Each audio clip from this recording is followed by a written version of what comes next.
Last week, I saw Spider-Man Homecoming, and surprisingly, it ended up being better than I thought it would be. Now, initially, I wasn't feeling very hopeful when it came to this movie. I was happy to see Tom Holland again because I personally think he's the best live-action Peter Parker, but I wasn't very happy with the way they were promoting the movie. I mean, the trailers looked god-awful, and the way they were promoting the movie with celebrity personalities just felt kind of questionable. I didn't necessarily think it was going to be bad, but they were given an impression of soullessness, and given Sony's history, I thought it would just ended up being a fine movie. But this movie ended up blowing my mind, and it's now my favorite Spider-Man movie.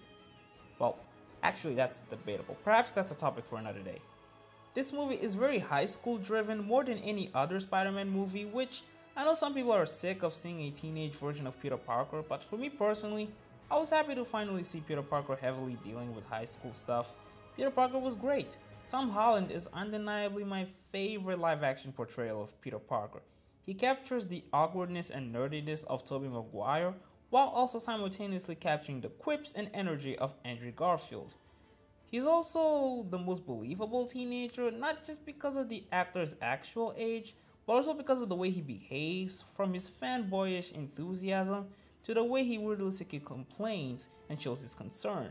Just by watching him interact with Tony Stark, you can generally believe an actual 16-year-old is talking to him.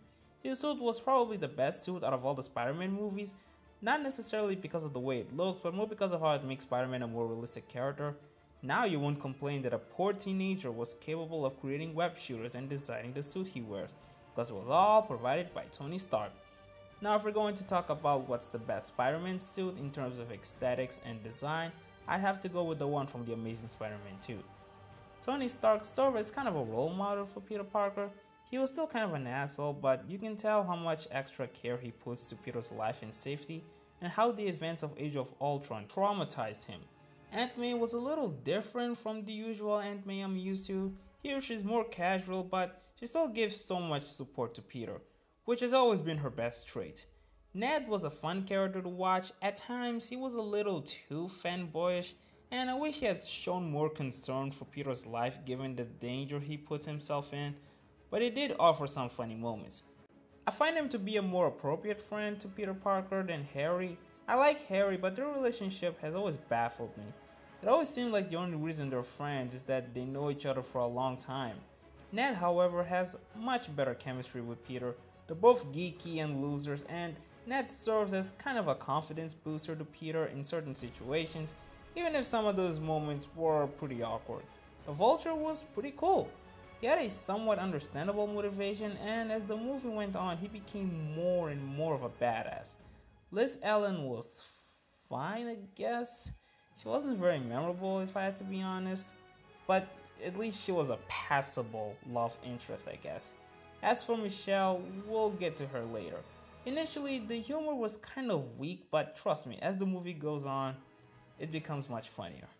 Now, everyone knows it's not a Spider-Man movie without great music, and well, for the most part, I thought it was kind of alright. It was well composed, don't get me wrong, and for the most part, it matched the tone of the scenes, but it had the MCU stigma in which it was pretty forgettable and generic for a superhero score. The only two songs that were kind of memorable were Spider-Man and Vulture's theme songs. I did, however, appreciate the scenes that didn't include any score to fit the atmosphere of the scenery.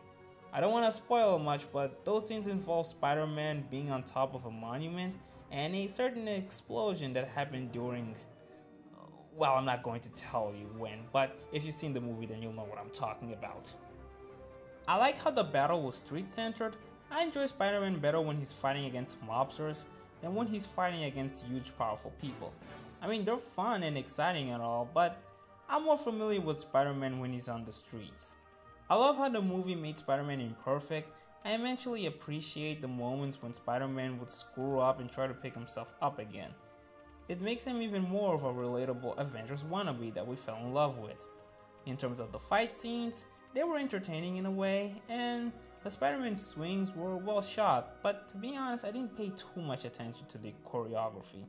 I was more fixated on the tension. I'll have to watch the movie one more time in order to analyze the fight scenes. Now, there are a couple of things I want to address that fall into the realm of spoilers, so if you haven't seen the movie, I recommend you skip to this minute mark. You've been warned.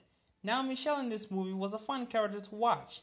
She had a few funny and tsundere moments that made her character appealing, but her role in this movie was incredibly jarring. She clearly had no impact in the overall plot, and yet the movie kept coming back to her over and over again.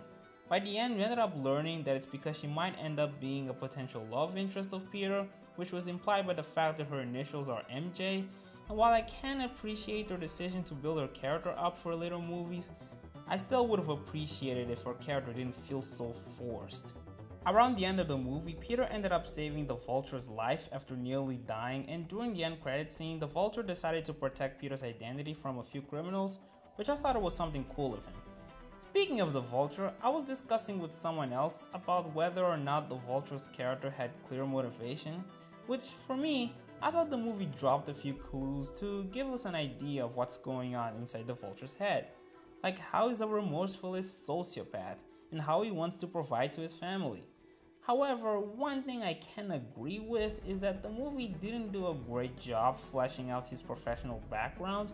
Now, because I'm familiar with the Vulture, I know that he's a fantastic engineer, but I can see how someone could get a little confused if they're not very familiar with him, given that they didn't properly establish that side of his character. The twist during the third act where they revealed that the Vulture was Liz's father was pretty well handled and got me by surprise. It also gave the movie a better direction because if I'm going to be honest, the flow of this movie felt kinda wonky. Right before the twist, the movie didn't seem to have a progressive plot. Every time there was a new conflict, it's like they would reset the stakes. The plot with the villain, which covered a huge chunk of the story, just didn't feel like it was facing a natural growth with natural build-ups.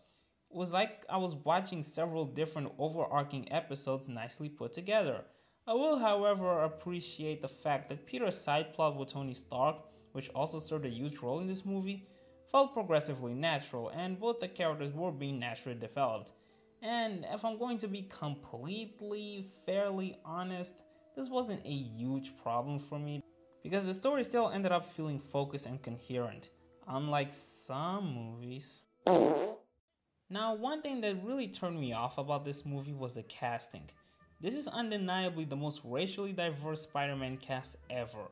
While I'm kind of, sort of, not really, but forgivably okay with MJ not being white, given that Michelle isn't technically Mary Jane, although I personally would have preferred if she had white skin because that's just the MJ I'm used to. I am, however, very pissed off at how they changed Flash Thompson's skin color.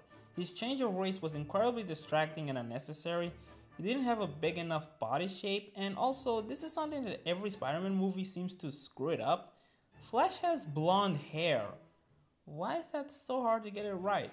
By the way, now that we're on the subject of race, there was this one joke right around the middle of the movie where they referenced slavery, which I don't know about you, but that felt kind of pandering to the SJW community. Now, look, I'm not against racially diverse set of characters, but if you're going to do that, then create your own original diverse characters. Don't take pre-existing characters that were originally established as white, and if you're going to pander to the SJW community, at least try not to be so goddamn obvious about it. Something else that kind of hurt this movie were the emotional struggles.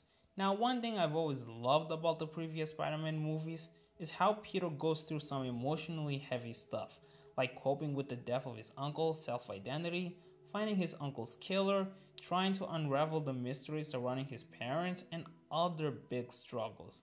In this movie, Peter's biggest struggle was trying to impress Iron Man. And other than that, it was nothing but high school drama.